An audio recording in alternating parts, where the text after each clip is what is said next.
আমি যেখানে থাকি সেখানকার ছোট একটা খাবারের হোটেলে এই ব্রেইন মশলা পাওয়া যায়। মজার বিষয় হচ্ছে অর্ডার করার পর তাদের বিহারি শেফ আমাদের সামনেই তৈরি করে আর গরম গরম সার্ভ করে।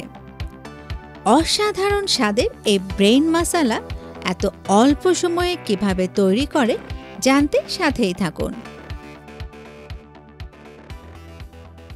বিহারি ব্রেইন মশলা তৈরি করার জন্য আমাদের মগজ লাগবে, আর মগজটাকে প্রথমে সেদ্ধ ও পরিষ্কার করে নিতে হবে। মগজ কী করে সেদ্ধ ও পরিষ্কার করতে হয় তা এর আগে বহুবার দেখিয়েছি, তাই ভিডিওটা আর বড় করছি না। ভালো কথা, গরু বা খাসি যে কোনো মগজ দিয়ে আপনারা এই রেসিপিটা তৈরি করতে পারবেন। চলে যাচ্ছি পরের প্রিপারেশনে। প্রথমে আমরা একটা মশলার মিক্সিং তৈরি করে নিচ্ছি।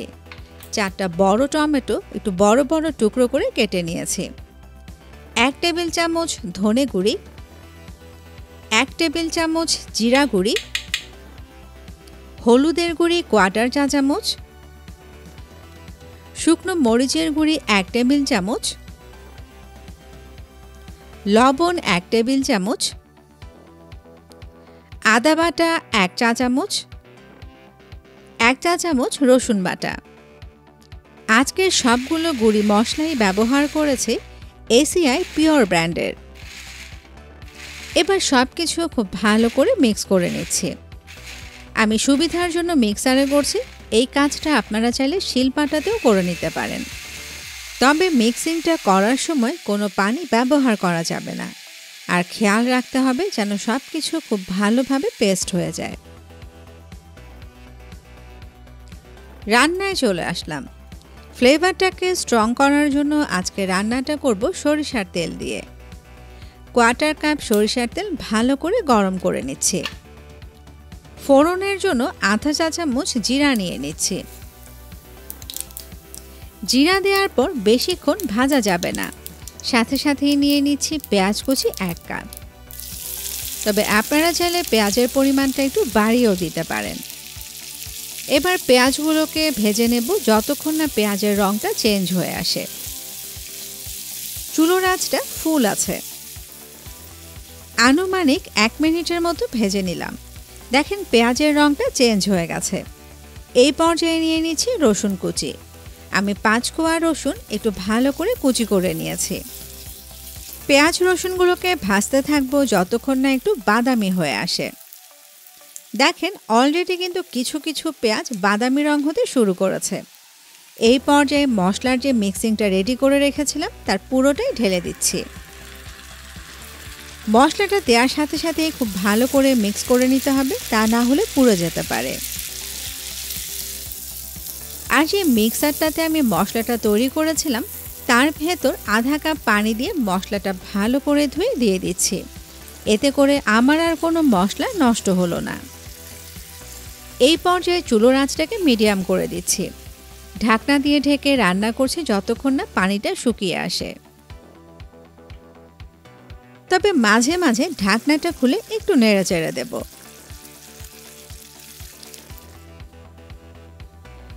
পানি শুকিয়ে গেছে, আবার তেলও দেখা যাচ্ছে, তার মানে মশলাটা রান্না করা হয়ে গেছে। এই পর্যায়ে সেদ্ধ করে রাখা মগজ নিয়ে নিচ্ছি। মগজ দেওয়ার সাথে সাথে খুঁচিয়ে খুঁচিয়ে মশলার সাথে মিক্স করে ফেলতে হবে। খোঁচানোর জন্য মগজটা অনেকটা ভর্তার মতো হয়ে যাবে আর মশলার সাথে ভালো করে মিক্স হবে।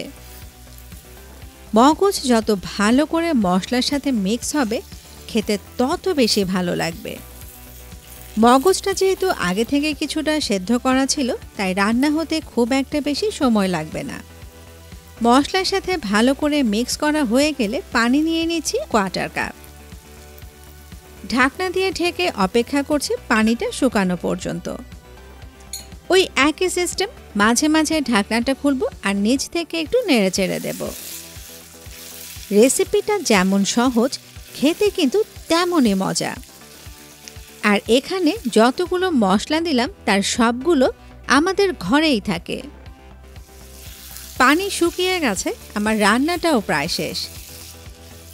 এবার ফ্লেভারের জন্য দিয়ে দেব কিছু কাঁচামরিচ আর ক্যাপসিকাম। কাঁচামরিচগুলো 2 টুকরো করে নিয়েছি আর ক্যাপসিকামগুলো জুলিয়ান কাট করে কেটে নিয়েছি। ফ্লেভারটাকে আরও একটু স্ট্রং করার জন্য আমি দিয়ে দিচ্ছি কাবাব মশলা আধা চা চামচ। আপনাদের হাতের কাছে কাবাব মশলা না থাকলে তান্দুরি মশলা দিতে পারেন, আবার কোনোটাই যদি না থাকে সেক্ষেত্রে গরম মশলাও দিতে পারেন। আসলে যে মশলা দিবেন সেটার ফ্লেভার পাবেন। ভালো করে মিক্স করে নিলাম আর চুলোটা বন্ধ করে দিয়ে ঢাকনা দিয়ে ঢেকে বন্ধ চুলোর উপরে রেখে দিয়েছি 5 মিনিটের জন্য।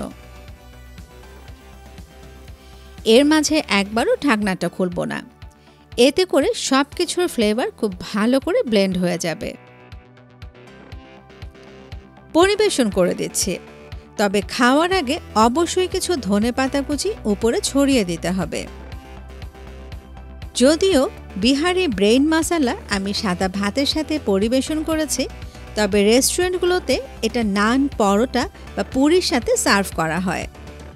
ভীষণ সহজ রেসিপি, টেস্টে একটু চেঞ্জ আনার জন্য অবশ্যই এভাবে একবার তৈরি করবেন। কেমন লাগলো অবশ্যই আমাদের কমেন্টে জানাবেন। সবাই ভালো থাকবেন আর দোয়ার হাত তুলে আমাদের জন্য একটু দোয়া করবেন। এতক্ষণ সময় দিয়ে সাথে থাকার জন্য সবাইকে অসংখ্য অসংখ্য ধন্যবাদ।